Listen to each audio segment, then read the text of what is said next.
What's up? So I'm in my car today. Might start a little mini car series. But I think I'll just talk about like whatever's like top of mind for me and maybe related to life or veganism or whatever. So today I just want to talk about new vegans and like what traps you're gonna fall into, what sort of things you're gonna hear and what you should and shouldn't believe in. I mean, obviously I'm still a little baby vegan. I'm only like 5 months in, but I can give you a little bit about my experience for those first 5 months and what I did right, what I did wrong, or like there's no really wrong way like going vegan, but what I feel like I could have improved on and like gotten faster to a stable spot, more like where I am right now. And I think the first thing that I think the biggest thing is like carving the fuck up. So there's just this whole like other aspect of veganism where they're all like encouraging just carb the fuck up, you're not smashing in the carbs enough and all that. And I think it's really easy to get, even as crazy as it sounds, I think it's easy to get discouraged by your inability to eat as much food as they consider like carving the fuck up.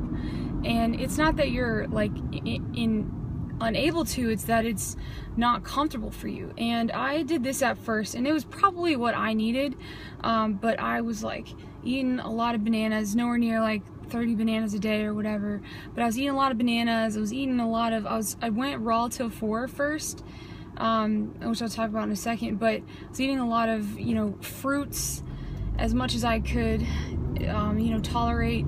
And then for dinner I was having like tons of potatoes every night, just the same thing over and over, like chopped up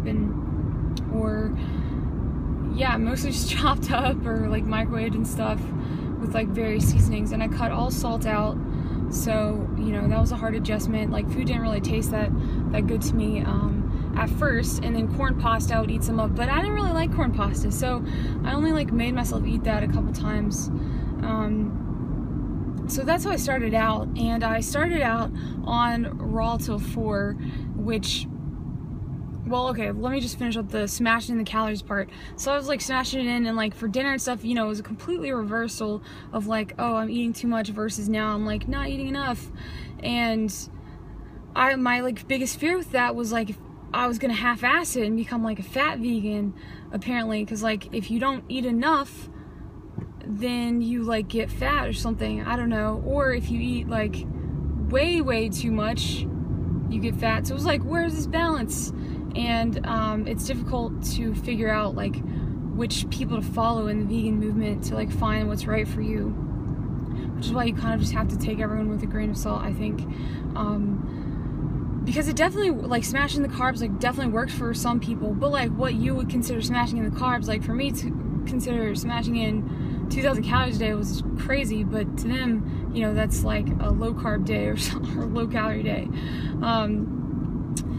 So smashing the carbs was definitely a mistake that I made early on, was thinking that I had to, and so I felt like bloated and really full all the time, and I didn't like the feeling of that. But then again, I don't think it's the biggest mistake that you can make.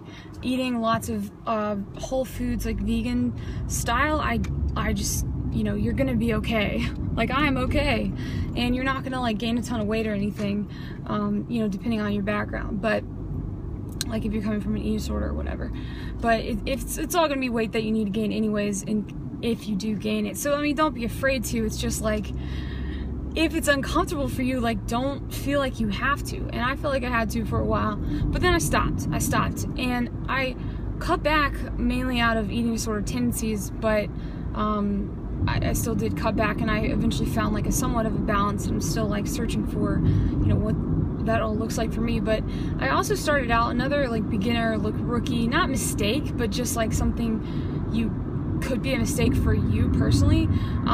So I started out on the raw till 4, and that means that you eat raw fruits and vegetables until 4 p.m. every day, and then you have a cooked meal at night. So I was like eating, a banana smoothie for breakfast, which I really loved. I loved that. I love waking up and drinking that. And then I started getting tired of it, but I still kept doing it because I didn't know what else to do. I mean, you can't like, I go to work every day, so you can't transport like a whole watermelon or, like 10 heads of spinach, and I'm also really fucking lazy. So combining all these things, even just shopping for all these things to combine into like smoothies and stuff that's also portable, I just couldn't keep up with it. It became stressful. Like keeping enough ripe bananas around became stressful for me. So I just quit. I quit eating as many bananas. I love bananas, but I quit eating as many. Just because of availability. And then, you know, eating raw for lunch was also like so difficult for me because I love cooked food. I'm just not all about like raw veganism. I don't think I could ever do it. I could never be a fruitarian. I just love like cooked foods and satiating foods to me. And you know, like fruit isn't quite satiating to me because I found with these huge fruit meals, even though you feel like you have just consumed like way more than your stomach capacity, you also don't feel like you have the food density in your stomach. And that's like a whole nother video, I guess. Stomach capacity versus density, and those are two different receptors in your stomach, and you need to like satisfy both of them. So it's a little bit harder to do the density piece, or satiety. I'm not sure how to pronounce that word, but piece of it when you're eating just, you know, a ton of fruit, because high water content, super high water content. But okay, well, and that's not to say fruit is bad. I mean, if you can go on a fully fruit diet for the rest of your life, or even like over a short period of time, I believe it's the healthiest diet out there. Like, go for it. Totally all about it, but just not for me personally. And I'm just looking for something that I can do and enjoy like lifelong. So I had to switch it up. But Raw to 4 was an interesting experience because I spent like the first half of every day just feeling so bloated and like, is this gonna work? Like, what is this? And then I would eat a huge meal at night, even though I still felt bloated, but I was starving because I didn't have any like dense foods. It was mostly just water content. So I switched. I finally convinced myself that it was okay. I started like finding other vegans on like YouTube and Instagram, and was realizing like, oh, okay, I can do other things. So I started eating more like starches and cooked foods throughout the day, and I like ate oatmeal for breakfast one morning. Oh, God forbid. It was a great day. So after I kind of broke through that fear, I read The Starch Solution, which is a great book, and I realized it's actually okay, like scientifically and medically, to eat some starch. So I switched over to more Starch Solution style. But back to like beginner rookie mistakes, and these aren't really mistakes, they're just like things you can fall into, you know. And another one is drinking like so much water. And I still drink a ton of water. Like before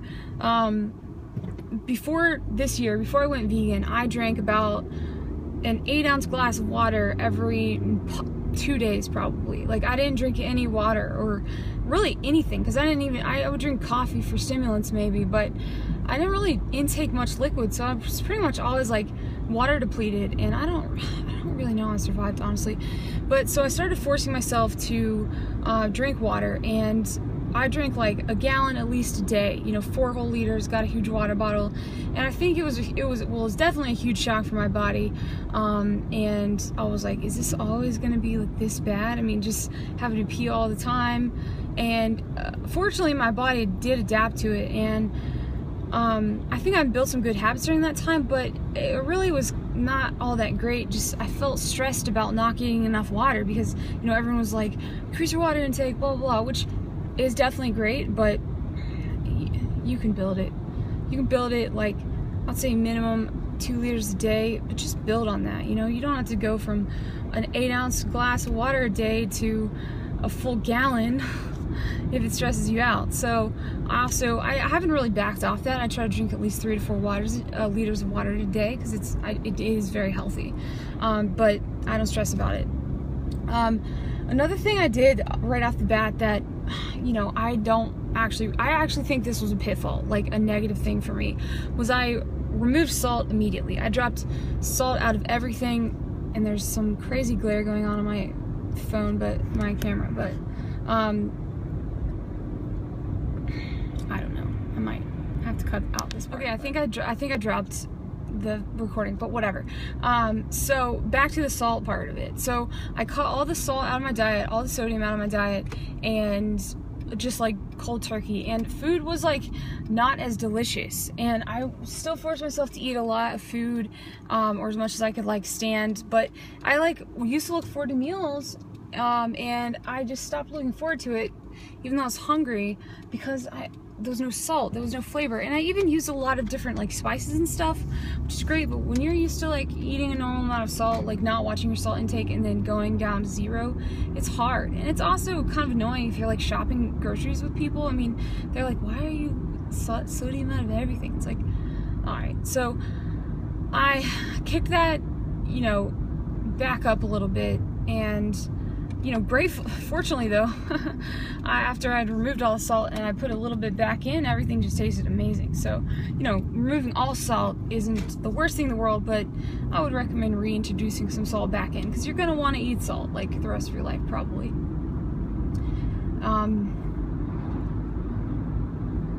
Let's see, what other mistakes did I make?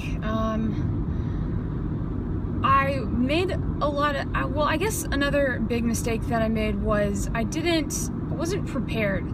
I thought that nothing was vegan other than like bananas and potatoes, and that was it. That's all the vegan things that you can eat. I mean, not really, but I just didn't know enough about how to be a vegan. I mean, because vegans really are not limited.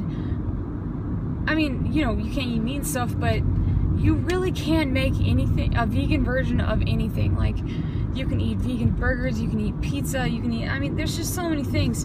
And I just limited myself to like bringing my breakfasts, bringing my lunches, like cooking my own dinners, and I really just absolutely limited myself. And as soon as I like went to that first restaurant as a vegan, and I was like, oh shit, I like ordered a pizza and ate like the whole thing or whatever, or a lot of it, and I was like, I literally have never ordered a pizza from a restaurant and eaten it without purging it before this lifestyle. And I was like, this is absolutely freeing. And you know, pizza like without the cheese, whatever, it was really a freeing experience. And for anyone that's new to veganism, I definitely encourage you to not limit yourself, like actually challenge yourself. Don't look at like menus before you go out. Actually, I mean, I do that sometimes, but like just go out with people who are going to lunch, maybe at work or something, like, hey, you want to go here? And it's like, all right, let's go. And then when you get there, just like find options that are close to vegan or vegetarian, and then remove the like cheese and whatever. And honestly, if you've got a little bit of feta left on your salad that they forgot to take off, just eat it. Just eat the damn feta, because it's not going to be the end of the world if you're like accidentally ingest some non-vegan food, even though you try, right? But it's not worth sacrificing your life over, and I'm still working on that part. I think that I definitely have more kind of orthorexic tendencies, which is like really clean eating, and I just try to challenge myself at least a few times a week to just go somewhere that I don't know everything that's in the food.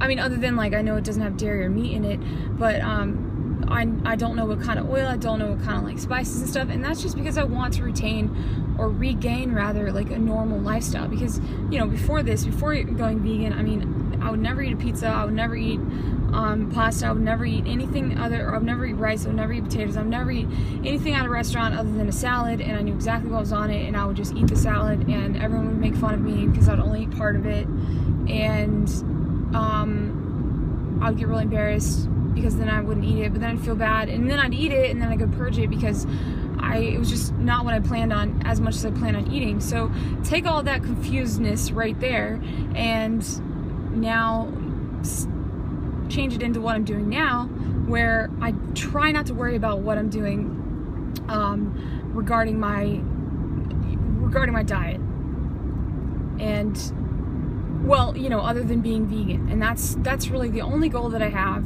and I'm trying to get past like the orthorexic tendencies and stuff like that, but I think I'm doing pretty good overall, and I'm making it work. And so these are like just kind of the challenges that I faced as a beginner vegan, and I'm still growing into this lifestyle, and, you know, learning new things every day, and working through the struggles. I mean, it's definitely not all like fun and games all the time. You know, it's hard, but it's definitely better, and this is what I have to remind myself, it's definitely better than what I used to be doing. So it's just my thought.